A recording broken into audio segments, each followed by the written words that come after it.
हर हर महादेव दोस्तों।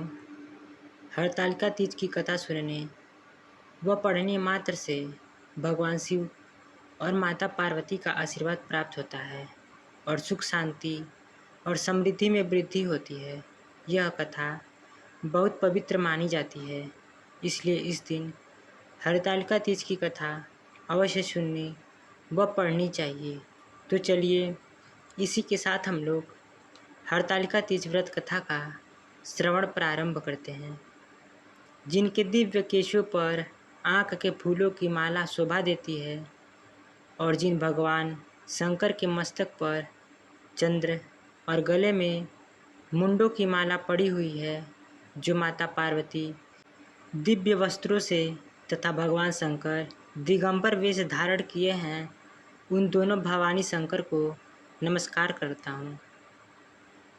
कैलाश पर्वत के सुंदर शिखर पर माता पार्वती जी ने महादेव जी से पूछा, हे महेश्वर, मुझसे आप वह गुप्त से गुप्त बातें बताइए जो सभी के लिए सरल और महान फल देने वाली है। हे नाथ, यदि आप मुझसे प्रसन्न हैं तो आप मुझे दर्शन दें। हे जगन्नाथ, आप आदि मध्य और अंत रहित हैं। आपकी माया का कोई पार नहीं है। आपको मैंने किस भांति प्राप्त किया है? कौन से व्रत, तप या दान के पुण्य फल से आप मुझको वर रूप में मिले? महादेव जी बोले, हे देवी, मैं आपके सामने उस व्रत के बारे में कहता हूँ जो परम गुप्त है। जैसे तारागणों में चंद्रमा और ग्रहों से सूर्य, वर्णों में ब्रह्मांड, देवताओं में गंगा, पुराणों में महाभारत, वेदों में साम और इंद्रियों में मन श्रेष्ठ है, वैसे ही पुराण और वेद इसमें इसका वर्णन आया है, जिसके प्रभाव से तुमको मेरा आधा आसन प्राप्त हुआ है। हे प्रिय, उसी का मैं तुमसे वर्णन करता हूँ। सुनो। भाद्रपद भादो मास के शुक्ल पक्ष की हस्त नक्षत्र के दिन इस व्रत का अनुष्ठान मात्र करने से सभी पापों का नाश हो जाता है। तुमने पहले हिमालय पर्वत पर इसी महान व्रत को किया था, जो मैं तुम्हें सुनाता हूँ। पार्वती जी बोली, हे प्रभु, इस व्रत को मैंने किस लिए किया था, यह मुझे सुनने की इच्छा है, सो कृपया करके कहें। शंकर जी बोले, आर्यावर्त में हिमालय नामक एक महान पर्वत है, जहाँ अनेक प्रकार की भूमि अनेक प्रकार के वृक्षों से सुशोभित है, जो सदैव बर्फ से ढके हुए तथा गंगा की कल कल ध्वनि से शब्दायमान रहता है। हे पार्वती जी, तुमने बाल्यकाल में उसी स्थान पर परम तप किया था और 12 वर्ष तक के महीने में जल में रहकर तथा बैसाख में अग्नि में प्रवेश करके तप किया। सावन के महीने में बाहर खुले में निवास कर अन्न त्याग कर तप करती रही। तुम्हारे उस कष्ट को देखकर तुम्हारे पिता को बड़ी चिंता हुई। चिंता में वह सोचने लगे कि मैं इस कन्या का विवाह किससे करूं। एक दिन नारद जी वहां आए और देव ऋषि नारद ने तुम शैलपुत्री को देखा। तुम्हारे पिता हिमालय ने देव ऋषि को अर्घ्य पाघ आसन देकर सम्मान सहित बिठाया और कहा, हे मुनिवर, आपने यहाँ तक आने का कष्ट कैसे किया? कहें क्या आज्ञा है? नारद जी बोले, हे गिरिराज, मैं विष्णु भगवान का भेजा हुआ यहाँ आया हूँ। तुम मेरी बात सुनो। आप अपनी कन्या को उत्तम वर को दान करें। ब्रह्मा, इंद्र, शिव आदि देवताओं में विष्णु भगवान के समान कोई भी उत्तम नहीं है, इसलिए मेरे मत से आप अपनी कन्या का दान विष्णु भगवान से ही करें। हिमालय बोले, यदि भगवान वासुदेव स्वयं ही कन्या को ग्रहण करना चाहते हैं और इस कार्य के लिए ही आपका आगमन हुआ है, तो वह मेरे लिए गौरव की बात है। मैं अवश्य उन्हें ही दूंगा। हिमालय का यह आश्वासन सुनते ही देवऋषि नारद जी आकाश में अंतर्धान हो गए और भगवान विष्णु के पास पहुँचे। नारद जी ने हाथ जोड़कर भगवान विष्णु से कहा, हे प्रभु, आपका विवाह कार्य निश्चित हो गया है। इधर हिमालय ने पार्वती जी से प्रसन्नतापूर्वक कहा, हे पुत्री, मैंने तुमको गरुड़ ध्वज भगवान विष्णु को अर्पण कर दिया है। पिता के इन वाक्यों को सुनते ही पार्वती जी अपनी सहेली के घर गईं और पृथ्वी पर गिरकर अत्यंत दुखित होकर विलाप करने लगी। उनको विलाप करते हुए देखकर सखी बोली, हे देवी, तुम किस कारण से दुखी हो, मुझे बताओ, मैं अवश्य ही तुम्हारी इच्छा पूरी करूँगी।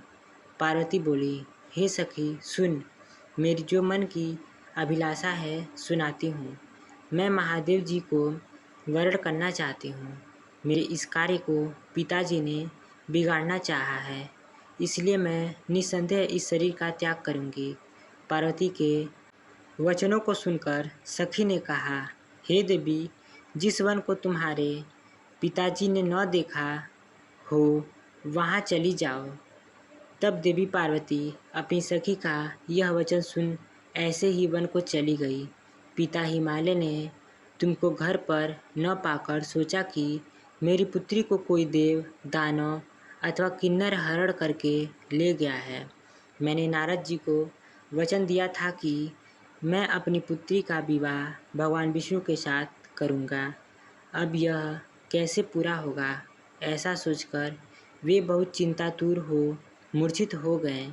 तब सब लोग हाहाकार करते हुए दौड़े और मूर्छा दूर होने पर गिरिराज से बोले, हमें आप अपनी मूर्छा का कारण बताओ। हिमालय बोले, मेरे दुख का कारण यह है कि मेरी रत्न रूपी कन्या को कोई हरण करके ले गया, या सर्प ने काट लिया, या किसी सिंह ने मार डाला। वह न जाने कहाँ चली गई, या उसे किसी राक्षस ने मार डाला है। इस प्रकार कहकर गिरिराज दुखी होकर ऐसे काँपने लगे जैसे तीव्र वायु के चलने पर कोई वृक्ष काँपता है। तत्पश्चात हे पार्वती, तुम्हें गिरिराज साथियों सहित घने जंगल में ढूंढने निकले। तुम भी सखी के साथ भयानक जंगल में घूमती हुई वन में एक नदी के तट पर एक गुफा में पहुंची। उस गुफा में तुम अपनी सखी के साथ प्रवेश कर गई, जहां तुम अन्न जल का त्याग करके बालू का लिंग बनाकर मेरी आराधना करती रही।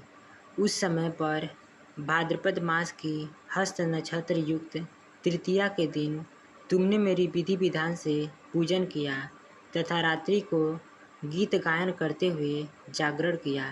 तुम्हारे उस महाव्रत के प्रभाव से मेरा आसन डोलने लगा। मैं उसी स्थान पर आ गया जहाँ तुम और तुम्हारी सखी दोनों थीं।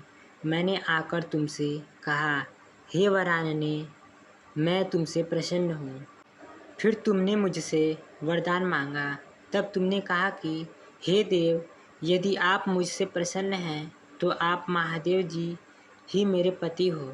मैं तथास्तु ऐसा कहकर कैलाश पर्वत को चला गया और तुमने प्रभात होते ही मेरी उस बालू की प्रतिमा को नदी में विसर्जित कर दिया।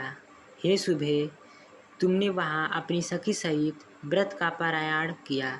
इतने में तुम्हारे पिता हिमवान भी तुम्हें ढूंढते ढूंढते उसी वन में आ पहुँचे। उस समय उन्होंने नदी के तट पर दो कन्याओं को देखा तो ये तुम्हारे पास आ गए और तुम्हें हृदय से लगाकर रोने लगे। बोले, बेटी, तुम इस सिंह व्याघ्रादि युक्त घने जंगल में क्यों चली आई? तुमने कहा, हे पिता, मैंने पहले ही अपना शरीर शंकर जी को अर्पित कर दिया था, लेकिन आपने नारद जी को कुछ और बोल दिया, इसलिए मैं महल से चली आई। ऐसा सुनकर हिमवान ने तुमसे कहा कि मैं तुम्हारी इच्छा के विरुद्ध यह कार्य नहीं करूँगा। तब वे तुम्हें लेकर घर को आए और तुम्हारा विवाह मेरे साथ कर दिया। हे प्रिय, उसी व्रत के प्रभाव से तुमको मेरा अर्धासन प्राप्त हुआ है। इस व्रतराज को मैंने अभी तक किसी के सम्मुख वर्णन नहीं किया है।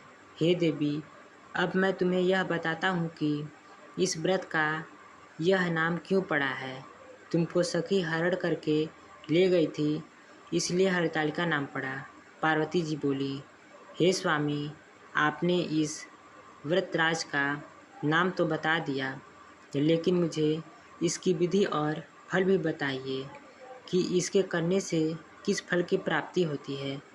तब भगवान शंकर बोले, सौभाग्य की इच्छा करने वाली महिलाओं को यह व्रत पूरे विधि विधान के साथ करना चाहिए। व्रत में केले के खंभों से मंडप बनाकर उसे वंदनवारों से सुशोभित करें। उसमें विविध रंगों के उत्तम रेशमी वस्त्र की चांदनी ऊपर तान दें। चंदन आदि सुगंधित द्रव्यों का लेपन करके महिलाएं एकत्रित हों। शंख, भेरी, मृदंग आदि बजाएं। विधि पूर्वक मंगलाचार करके श्री गौरी शंकर की बालू निर्मित प्रतिमा स्थापित करें। फिर भगवान शिव पार्वती का गंध, दूध, पुष्प आदि से विधि पूर्वक पूजन करें। अनेकों नैवेद्यों का भोग लगाएं और रात्रि को जागरण करें।